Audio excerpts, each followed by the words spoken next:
Beloved, for generations humanity has searched for a way to touch the infinite. We have prayed for it, worked for it, fasted for it, visualized it, begged for it, and still the heart is restless. Still the mind wanders. Still the soul whispers, there must be something more.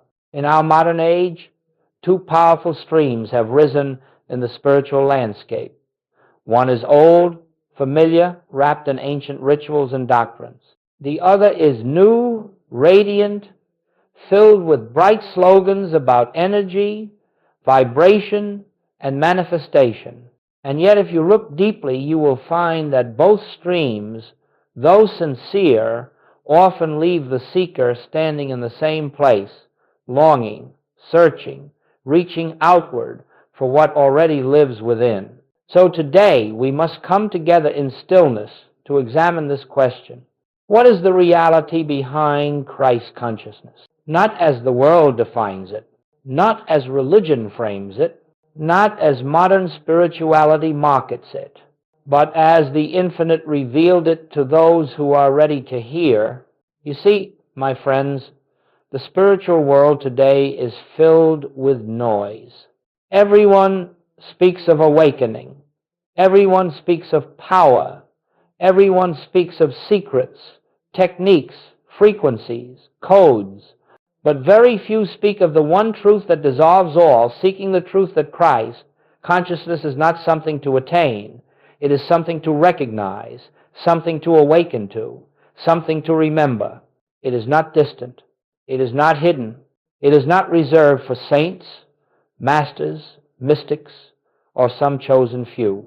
Christ consciousness is the very essence of your being, waiting patiently behind every thought, every fear, every desire, every attempt to improve your life by human means. Yet, because we do not understand the nature of this presence, we turn outward. Some turn toward religion, hoping the right prayer will move God's hand. Some turn toward manifestation, hoping the right technique will bend the universe to their will. But listen carefully. Both approaches begin with the same fatal assumption that God and man are separate. And wherever the belief in separation exists, the experience of lack must follow. The religious mind says, God is out there, I must reach him. The metaphysical mind says, power is out there, I must attract it.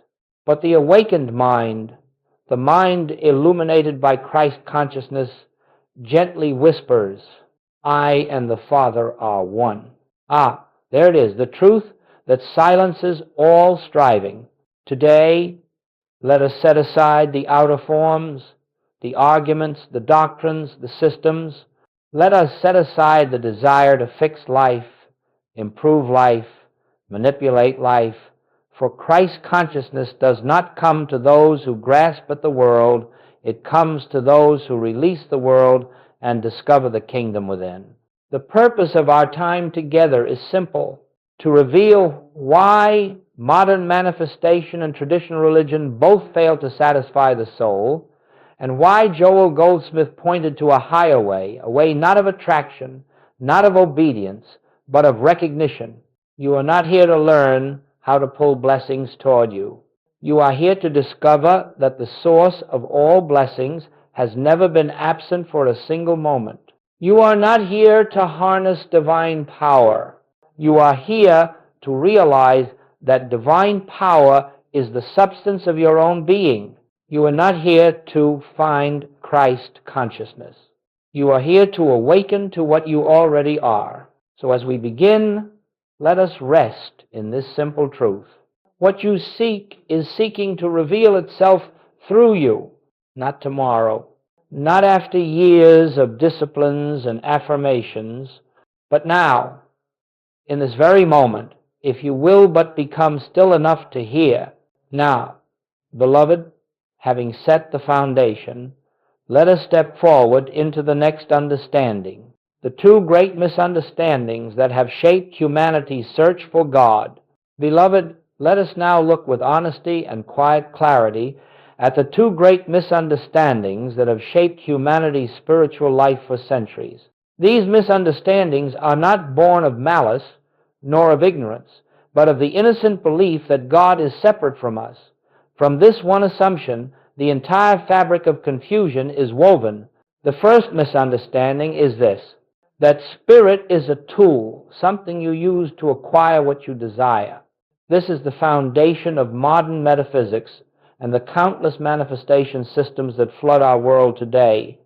They speak of the universe as a mechanism, of consciousness as a lever, of prayer as a technology. And so the seeker begins to treat the infinite as a cosmic vending machine. Give me the right affirmation, and I will get the right result. Yes, give me the correct vibration, and the universe must deliver my request. Give me the secret technique, and I will finally have what I lack. But listen gently. Any attempt to use God instantly reveals the belief that God is missing, distant, unavailable. And the moment you believe God is absent, lack must appear in your experience. Spirit cannot be used. Spirit cannot be manipulated. Spirit cannot be summoned. Not because Spirit is withholding, but because Spirit is already all there is, fully present, fully complete, fully expressing itself as your very being. One does not summon what is already here. One does not attract what is already one with oneself. One only recognizes. The second misunderstanding is its mirror opposite. If the first treats God as a tool, the second treats God as a reward. Here lies the structure of traditional religion. The seeker is told, live correctly, and God may bless you. Obey the commandments, and God might protect you. Be worthy, and God will give you what you need. And so God becomes a distant ruler, a cosmic judge, a being who must be convinced, pleased, appeased. The spiritual life becomes a long performance, an attempt to earn divine favor. Yet even the devout, even the sincere, feel the weight of this burden, for no matter how much they pray or serve or sacrifice, the sense of separation remains. God stays out there, and the heart stays here, longing for union it cannot reach. But hear this truth with the ears of the Spirit. God does not reward you for goodness. God expresses as your goodness. God does not give you peace. God is the peace within you. God does not send you supply. God is the source living as your very being. What need is there to earn what you already are? Both misunderstandings, though opposite in form, share a single root. Both say, I am here, and God is somewhere else. The metaphysician says God is a force to attract. The religionist says God is a power to obey. But the awakened soul, the soul touched by Christ consciousness, knows God is the life I am living, God is the mind I am thinking, God is the substance I am being. There is no separation to bridge, no distance to overcome, no technique to employ, and no reward to earn. And here lies the heart of our journey. Until this fundamental error is seen, the seeker will remain trapped either in the restless chase for manifestation or in the weary struggle for divine approval. But when the truth of oneness is recognized, even faintly, all seeking begins to dissolve like mist before the sun. The soul rests, the mind becomes still, and the presence within announces itself as the only reality. Let us now continue to the next and deeper revelation. What Christ consciousness truly is and why it ends all separation once understood. Beloved, having seen the two misunderstandings that keep the seeker wandering in circles, using God as a tool or striving for God as a reward, we can now come to the heart of the matter. For unless we know what Christ consciousness is, we cannot understand why both religion and manifestation fall short of the soul's deepest longing. Christ consciousness is not a higher self you must climb up to meet. It is not a new vibration you must learn to hold. It is not a mystical dimension somewhere above this world. It is not a special power given to holy men or advanced practitioners. Christ consciousness is the simple, direct, present knowing that God and you are not two. It is the end of the belief in separation. This is all, and this is everything. It is the awareness, quiet, unforced, and unmistakable, that the very life living you is the infinite life itself. It is the recognition that the intelligence which beats your heart, moves your breath, forms your thoughts, and sustains your existence is the same intelligence that formed the worlds. Not similar to it, not inspired by it. One with it. When Jesus said, "I and the Father are one," he was not describing a privilege.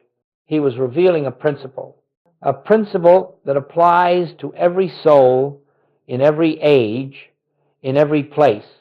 The truth he spoke was not about himself alone. It was about the nature of consciousness itself. Christ consciousness is the moment you realize that the kingdom of God is not a distant realm, a future reward, or a mystical location. It is the awareness of the divine presence already functioning as your very being. This recognition changes everything, not by adding something new to you, but by removing the illusion of separation. It is not emotional. It is not dramatic. Often, it is quiet, so quiet you may think nothing happened. It comes not with fireworks, but with stillness. Not with sensation, but with understanding. Not with excitement, but with peace. You begin to sense, perhaps for the first time, that God is not out there sending good to you. God is the good, the supply, the harmony, the peace that is already present within consciousness. You discover that you do not live your life alone. You discover that the guidance you sought, the answers you begged for, the support you prayed to receive, all of it was already within you, hidden only by the belief that you were a separate being struggling your way through a difficult world. Christ consciousness dissolves this dream. You do not become divine. You recognize that divinity has always been the truth of your being. You do not ascend into a higher state. You awaken from the lower one. You do not unite with God. You realize you were never separated in the first place. This realization does not come through effort. It does not come through deserving. It does not come through practice. It comes through recognition of what is already so. And here is the miracle. When the sense of separation dissolves within you, the world begins to reflect that inner unity. Harmony appears where conflict once lived. Healing unfolds where fear once ruled. Supply flows where lack once gripped the mind. Relationships soften, burdens lift, and life begins to move with a grace that cannot be explained by human reasoning. Why? Because the outer is always the shadow of the inner. And when the inner knows its oneness with the infinite, the outer reorganizes to match the truth now realized. So let us step gently, reverently, into the next part of our journey, examining why the popular New Age manifestation teachings fail to bring lasting peace, and why they keep the soul trapped in the illusion of separation. Beloved, now that we have seen the nature of Christ consciousness as the end of separation, let us gently turn our attention to the path so many sincere seekers travel today, the path of manifestation. Let us approach this not with judgment, not with criticism, but with compassion. For all who walk this way are simply reaching for the freedom they have not yet recognized within themselves. There is nothing wrong with wanting a better life. There is nothing wrong with seeking health, supply, harmony, companionship. These desires are natural to the human sense of life. But trouble arises the moment you believe you must shape the universe to fulfill these needs. For the attempt to manifest is built on one subtle assumption. What I need is outside of me, and I must draw it toward me. Here is the fatal flaw. Here is the quiet belief that keeps the soul wandering. the belief that good is separate from your being, the belief that abundance, health, peace, and harmony exist out there, waiting for the right thought to attract them. But let us look deeper. When one visualizes wealth, one is affirming poverty. When one insists on healing, one is agreeing with sickness. When one demands success, one is confirming its absence. When one attempts to attract love, one is silently declaring unworthiness. All manifestation techniques begin with lack. They begin with a problem. They begin with the belief that something is missing and it must be added to you. This, dear one, is what Joel Goldsmith calls seeking second. All manifestation techniques begin with lack. They begin with a problem. They begin with the belief that something is missing and it must be added to you. Beloved, now that we have seen the nature of Christ consciousness as the end of separation, let us gently turn our attention to the path so many sincere seekers travel today, the path of manifestation. Let us approach this not with judgment, not with criticism, but with compassion. For all who walk this way are simply reaching for the freedom they have not yet recognized within themselves. The outer world is not the cause. It is the effect, but you can see how sincere seekers become trapped. When a technique seems to work, excitement grows. When it fails, anxiety increases. And because the method rests entirely upon mental effort, the seeker becomes exhausted trying to maintain the right thoughts, the right energy, the right vibration. Manifestation is labor. Recognition is rest. Manifestation attempts to control the world. Recognition reveals the world to be the expression of consciousness. Manifestation tries to fix life.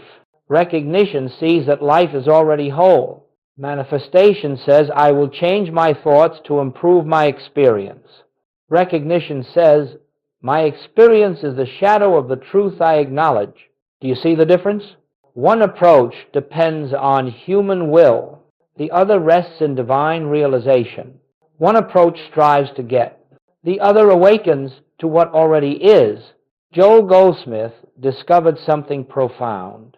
Whenever you attempt to make something happen, you declare the absence of God in that situation. And wherever you declare God absent, you will experience lack, fear, frustration, and delay. Not because God punishes you, not because the universe rejects you, but because you are unknowingly denying the truth of your own being. Spiritual supply does not come through attraction. It is revealed through recognition. Healing does not come through force. It unfolds when the illusion of separation dissolves. Harmony does not come through mental manipulation. It appears when the mind rests in presence. And so, beloved, the entire structure of manifestation collapses under the weight of its first assumption that the good you seek is separate from you. This is the trap of seeking second, trying to adjust the outer world without first acknowledging the inner reality. Only one thing is required. Turn to the kingdom within. Recognize the presence. Rest in the truth of oneness. Then watch as the outer world quietly arranges itself according to the inner knowing. To understand this fully, we must now examine the other side of the coin. Why traditional religious striving also fails to satisfy the soul, for it too is built upon the belief in separation. Beloved, having seen why modern manifestation fails the soul, let us look now at the other path. Humanity has walked for centuries the path of traditional religion. And again, let us look with compassion. For those who turn to religion, do so out of sincere longing, sincere devotion, sincere desire to know God. Their hearts are earnest. Their intentions are pure. But sincerity alone cannot dissolve an illusion. Devotion alone cannot heal a fundamental misunderstanding. And tradition, no matter how ancient or revered, cannot make separation true. The religious seeker has been taught for generations that God is a being outside of themselves, a Father in the sky, watching, judging, rewarding, withholding, a God who must be pleased, a God who must be obeyed, a God who may intervene if one prays hard enough, believes strongly enough, sacrifices deeply enough. So the seeker lives with a constant inner tension, a quiet fear, an unspoken question: am I worthy? Am I good enough? Have I done enough to earn God's blessing? This is not spiritual living. This is spiritual striving. The religious mind imagines God as distant, separate, beyond reach, and therefore it lives as a beggar, hoping, pleading, bargaining. Lord, hear my prayer. Lord, send your healing. Lord, give me strength. But listen gently, my friend. The moment you ask God to come to you, you have denied the truth that God is already within you. The moment you pray to an external deity, you have forgotten the one who is living your very breath.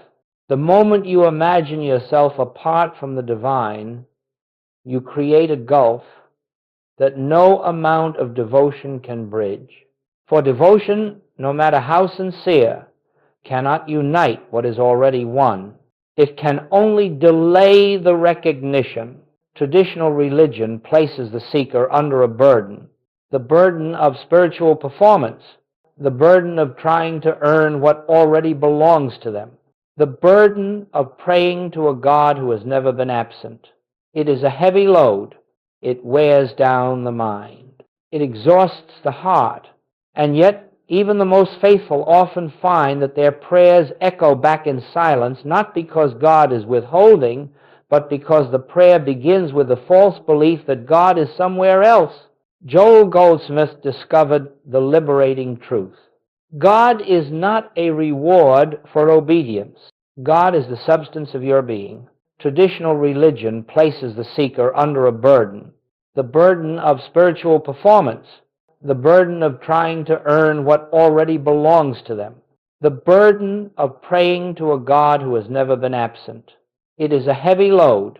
It wears down the mind. It exhausts the heart. And yet, even the most faithful often find that their prayers echo back in silence, not because God is withholding, but because the prayer begins with the false belief that God is somewhere else. You cannot earn what you already are. You cannot persuade the presence. You cannot convince the infinite. You can only awaken to it. And so both paths, the modern metaphysical path and the ancient religious path, share one root error: the belief that God and man are separate. Until this truth dawns, the sincere religious seeker remains outside the gates of a kingdom that is not locked merely unseen, and thus neither can bring the peace, the healing, the supply, the guidance that the soul seeks. For these do not come through reaching outward. They flow naturally when one turns inward and recognizes the presence already living as themselves. Now that we have seen the limitations of both extremes, we may step into the true heart of this teaching, the radical middle way. Joel Goldsmith revealed the way of recognition, not manipulation, the way of oneness realized, not oneness attained. Beloved, having seen why both the path of manifestation and the path of religious striving fail the seeker, let us now turn toward the true spiritual way, the way Joel Goldsmith lived, taught, demonstrated, and proved. It is not the way of effort. It is not the way of techniques. It is not the way of belief. It is the way of recognition. Recognition is the turning point. It is the moment the heart stops reaching outward and begins to awaken inward. It is the moment the mind stops grasping and begins resting.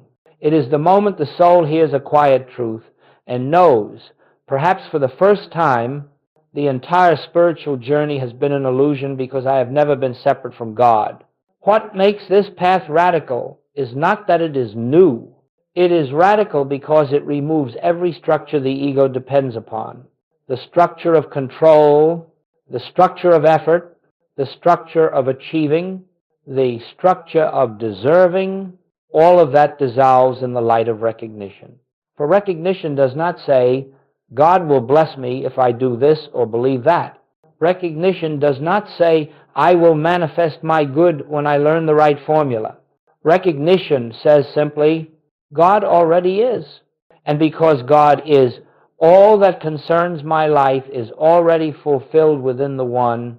This is not a philosophy. This is a state of consciousness. This is the inner doorway to Christ, awareness. Joel never taught people how to manipulate the world. He taught them how to see that the world has no power in and of itself. He never taught people how to attract things. He taught them how to recognize that all supply flows from the infinite that is already within. He never taught people how to get healing. He taught them how to see that wholeness is the nature of spiritual being. All of that dissolves in the light of recognition. For recognition does not say, God will bless me if I do this or believe that. Recognition does not say, I will manifest my good when I learn the right formula. Recognition says simply, God already is. And because God is, all that concerns my life is already fulfilled within the One. And this is why he also said, you cannot bring God to a situation. For God is not outside of anything. God is the reality of everything. Yes, beloved, this is a radical idea. It strips away the comfort of human control and replaces it with something far more powerful, divine assurance. In the way of recognition, you do not declare truth to make it true. You declare truth because it is true. You do not affirm good to make good appear.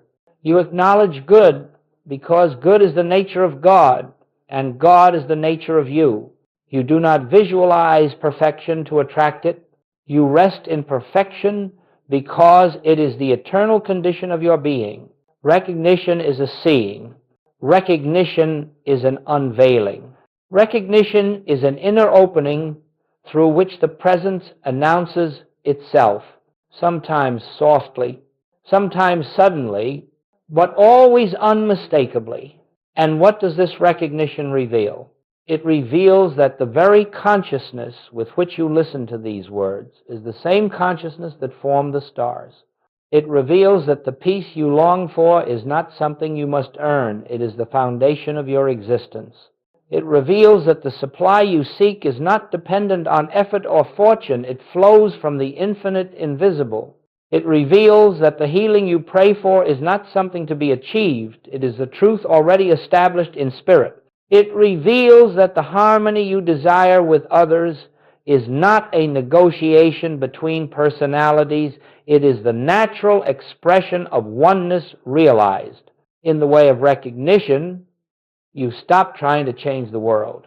You stop trying to fix the world. You stop trying to arrange the world. Instead, you turn within, you become still, and you see that all change flows from the inner to the outer. All healing flows from the invisible to the visible. All supply flows from the infinite to the manifest. And then something beautiful occurs. Life begins to move effortlessly, not because you control it, but because you no longer interfere with the grace that has always been guiding it. This is Joel Goldsmith's radical middle way. Not manifestation, not obedience, not belief, not mental effort, but recognition of truth. And now, having seen this path, we may move naturally into its practical application. How to walk this way in the midst of daily life. How to turn from seeking second to seeking first. And how to make recognition the foundation of your entire spiritual life. Beloved, now that the foundation has been laid, now that we understand the illusion of separation, the futility of outward seeking, and the quiet majesty of recognition, we may gently turn toward the practical application of this truth. For truth is not merely to be admired, it is to be lived. It is to become the atmosphere in which you think, breathe, act, and rest. The infinite way is not a system of techniques. It is not a set of affirmations. It is not a ritual to perform. It is not a mental exercise. It is simply this: the continual return to the awareness of the presence within. This return is so gentle that the human mind overlooks it. It is so simple that the intellect dismisses it. It is so quiet that the world cannot perceive it. And yet, it is the very power that dissolves fear, heals the body, restores harmony, and reveals supply. Let us walk through this living recognition step by step, not as a formula, but as a movement of consciousness. 1. Be still. Let the world rest outside the door of awareness. Let us walk through this living recognition step by step, not as a formula, but as a movement of consciousness. It is simply this: the continual return to the awareness of the presence within. Before anything else, the soul must learn the sacred art of stillness. Stillness does not mean the absence of thought. It means the absence of striving. It means the willingness to lay down the burden of trying to fix your life, understand your life, or direct your life. This stillness is the open window through which grace enters. In this quiet, gently bring awareness to the truth. There is one presence, one power, one life. And that life is the substance of my being. You do not say this to convince yourself. You say it to recognize what is already so. This simple acknowledgement is the beginning of spiritual vision. It is the moment the veil begins to thin. Release the problem. Let appearances be what they are. Do not fight the appearance. Do not deny it. Do not treat it as something to be corrected, whether it is a financial concern, a health challenge, a relationship conflict, or an inner fear. Let it be. For the moment you attempt to fix it, you declare it real. And the moment you declare it real, you bind yourself to it. Instead, rest in the quiet recognition: this problem has no power of its own. Only God is power. You shift your attention from shadow to light. Gat. Rest in the presence. Let divine intelligence do the work. Here lies the heart of the practice. You do not speak to God. You listen for God. You do not request. You become receptive. You sit in the silence, not trying to think truth, but allowing truth to reveal itself. You rest without strain in the awareness that there is an infinite presence always functioning as your life. This is the practice of the presence, not effort, not concentration, not manipulation, but resting in what already is. 5.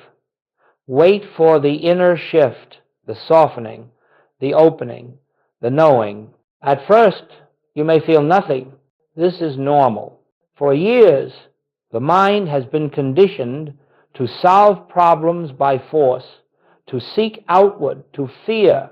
But if you persist, gently, repeatedly, faithfully, something will happen, perhaps subtle at first, perhaps unmistakable later. A softening, a peace that has no cause, a quiet joy, a sense of assurance that does not depend on circumstances. This inner shift is the evidence of recognition. It is the activity of the Christ within your consciousness. It is the presence announcing itself. 6. Let action flow from stillness, not from fear. When the stillness has touched you, when that inner peace has dawned even faintly, you may return to the world of activity, not as one seeking solutions, but as one guided. Often you will know exactly what to do. Sometimes you will do nothing. Sometimes the situation resolves itself without any action from you. Grace works without your interference. Grace is the divine activity already present in consciousness. You are not creating harmony. You are witnessing it. 7. Return. Often make recognition your spiritual home. This is not a one-time event. This is a way of being. You return throughout the day, in moments of quiet, in pauses between tasks, in the midst of challenges, before decisions, after victories, during sorrows. You return again and again to the presence, and with each return, the illusion of separation dissolves a little more. With each return, the false self fades. With each return, the Christ within becomes your identity, your refuge, your guiding light. Beloved, this is the practical method, not to manifest, not to force, not to manipulate, but to recognize truth.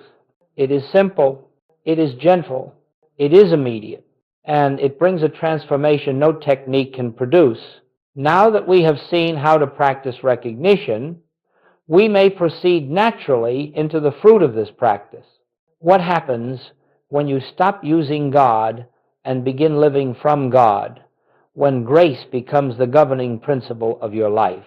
Beloved, once the practice of recognition becomes the atmosphere of your being, once you cease reaching for God and begin resting in God, you will witness a transformation so natural, so quiet, so unforced, that you may not at first realize its magnitude. For grace does not enter with noise. It does not enter with drama. Grace appears the way dawn appears, not through effort but through inevitability. Let us look gently at the fruits of this shift, not as promises, not as rewards, not as goals, but as the natural outworking of the divine presence realized. 1. Peace becomes your foundation, not your desire. Let us look gently at the fruits of this shift, not as promises, not as rewards, not as goals, but as the natural outworking of the divine presence realized. But when you stop using God and begin living from God, something profound happens. Peace becomes the atmosphere you live in. This peace is not the absence of difficulty. It is the presence that dissolves the weight of difficulty. It is a stillness untouched by outer events. It is the quiet realization that nothing real can be threatened because God is the essence of your being. Peace does not come, peace is revealed. 2. Harmony appears where struggle once stood. When the mind is filled with fear and striving, even simple tasks feel heavy. When the mind rests in presence, harmony unfolds of its own accord. You will notice relationships softening, not because others have changed, but because you are no longer meeting them with the ego's weapons of fear, judgment, or expectation. You will notice cooperation appearing effortlessly. You will notice the right people entering your life at the right time. You will notice that problems which once seemed immovable dissolve with surprising ease. This is not coincidence. This is not luck. This is the reflection of inner harmony. 3. Supply flows without anxiety or strain.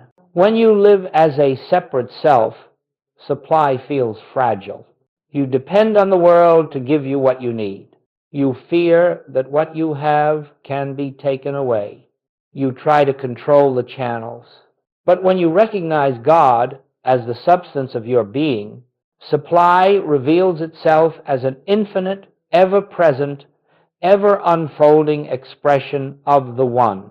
You stop depending on persons or circumstances. You no longer pursue opportunities, they come. You no longer cling to channels, they open. You no longer fear loss, for you know that what God is cannot diminish. Joel Goldsmith often said, supply is not something God sends. Supply is the activity of God revealing itself. But when you recognize God as the substance of your being, supply reveals itself as an infinite, ever-present, ever unfolding expression of the One. 4. Healing occurs as the recognition of wholeness. In the old way, one seeks to remove illness. In the new way, one recognizes the impossibility of a sick spirit. Healing becomes the byproduct of realization, not the goal of prayer. The moment you stop fighting the body and begin recognizing the perfection of the one life living as you, the tension that sustains the condition dissolves. The fear that feeds the condition weakens. The belief in two powers, good and evil, fades, and healing unfolds naturally, gently, securely, not always dramatically, not always instantly, but always truly. 5. Guidance becomes inner knowing, not outer seeking. When you cease using God as a consultant and begin letting God live your life, guidance shifts from mental decision-making to inner recognition. You feel a nudge, a knowing, a quiet impulse. You sense when to act and when to be still. You sense when to speak and when to remain silent. You sense when to move forward and when to wait. This inner knowing is not the mind's logic. It is the activity of the Christ within, the infinite intelligence expressing itself without noise. As Joel said, God is living its life as you. Listen, and you will discover the way prepared before you. This inner knowing is not the mind's logic. It is the activity of the Christ within, the infinite intelligence expressing itself without noise. 6. Life becomes a flow, not a fight. The greatest shift in spiritual realization is this. Life ceases to feel like something you must manage. You act, but without strain. You plan, but without fear. You work, but without anxiety. You move, but without inner resistance. The ego's grip relaxes. The nervous system softens. The heart rests, and you discover that the presence you sought to use has always been the presence that carries you. This is the fruit of recognition.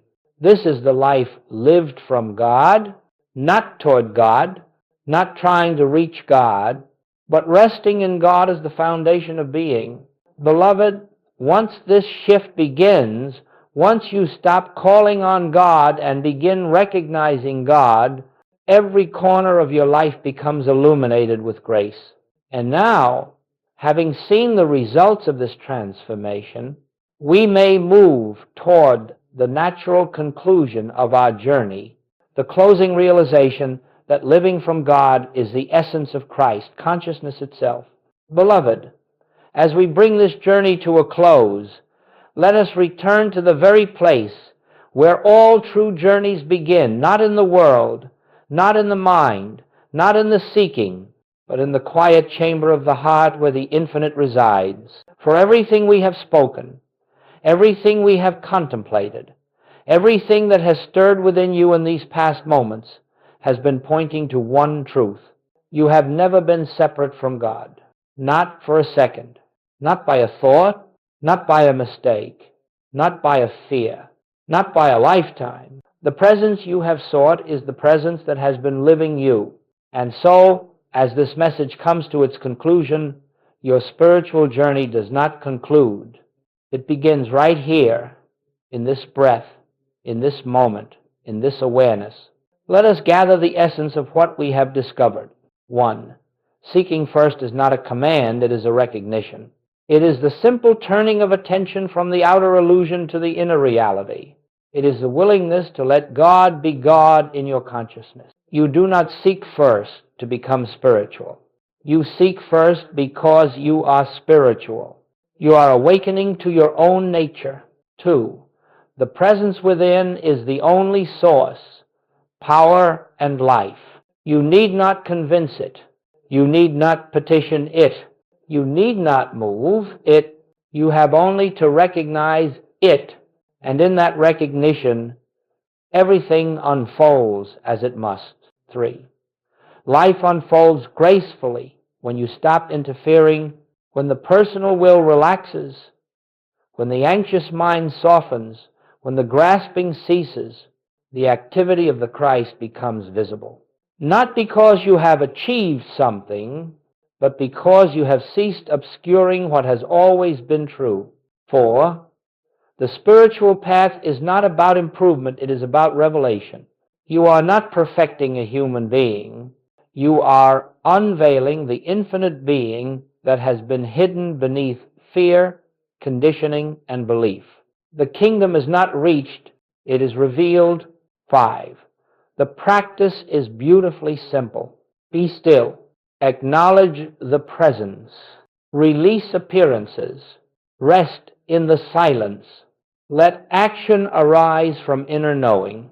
This silence, this recognition, this awareness is the doorway to the kingdom. As Joel often said, we are not seeking to bring God into our experience. We are seeking to recognize that God is the essence of our experience. 6. You walk forward, not toward God, but from God. Every step you take after this moment is taken as one who knows. I live, yet not I. The presence lives itself as me. This is the beginning of effortless living. This is the foundation of spiritual realization. This is the heart of the Christ consciousness. Beloved, as we part from these spoken words, let us not part from the awareness awakened within them. Let there be a moment, just a breath, where you turn inward now, quietly, gently, sincerely, and recognize the kingdom of God is here. The presence is here. The I, the life, the love, the one is here in you as you now carry this awareness with you. Return to it often. Let it become your resting place, your refuge, your identity. And as you do, everything that once felt separate will dissolve into oneness. Everything that once felt heavy will lift. Everything that once felt uncertain will become clear. This is the gift. This is the truth.